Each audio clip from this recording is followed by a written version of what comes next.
கேட்போரே வணக்கம். இன்று நாம் பார்க்கப் போவது மிகவும் மர்மமான ஒரு வரலாற்று நிகழ்வு. சோழபுரம், அந்த மறைந்து போன நகரத்தின் மர்மம். தமிழக வரலாற்றில் சோழர்களின் பெருமை பற்றி நாம் அனைவரும் அறிவோம். ஆனால் சோழபுரம் என்ற ஒரு நகரம் ஒரே இரவில் மறைந்து போனது என்பது பலருக்கும் தெரியாத ஒரு வரலாற்று நிகழ்வு.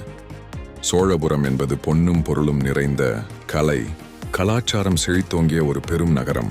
கோயில்கள், அரண்மனைகள், வணிக மையங்கள் என பல வளங்கள் கொண்ட இந்த நகரம் சோழர்களின் ரகசிய தலைநகரமாக இருந்ததாக சொல்லப்படுகிறது.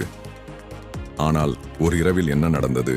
பெரும் இயற்கை சீற்றமா அல்லது மனிதர்களால் ஏற்பட்ட அழிவா? இன்றும் யாருக்கும் தெரியவில்லை. சிலர் இது ஒரு சாபத்தின் விளைவு என்கிறார்கள், மற்றவர்கள் அரசியல் சதி என்கிறார்கள். சமீபத்திய ஆண்டுகளில் கண்டெடுக்கப்பட்ட கல்வெட்டுகள் மற்றும் தொல்பொருட்கள் இந்த நகரத்தின் இருப்பை உறுதிப்படுத்துகின்றன. நவீன தொழில்நுட்பங்கள் மற்றும் AI மூலம் இந்த மர்மத்தை விடுவிக்க முயற்சிகள் நடந்து கொண்டிருக்கின்றன. சோழபுரம் ஒரு கற்பனை கதையா அல்லது மறைக்கப்பட்ட வரலாற்று உண்மையா? இன்னும் பல கேள்விகள் விடையின்றி இருக்கின்றன. ஆனால் ஒன்று மட்டும் உறுதி: நம் பண்டைய தமிழர்களின் வரலாற்றில் இன்னும் பல மர்மங்கள் புதைந்து கிடக்கின்றன. அவற்றை கண்டறிவது நம் கடமை. வரலாற்றின் இந்த மர்மங்கள் நமக்கு ஒரு படிப்பினையை தருகின்றன. எவ்வளவு பெரிய சாம்ராஜ்யமாக இருந்தாலும் காலம் என்ற ஓட்டத்தில் எல்லாமே மறைந்து போகலாம். ஆனால் அந்த வரலாற்றை நாம் மறந்துவிடக்கூடாது.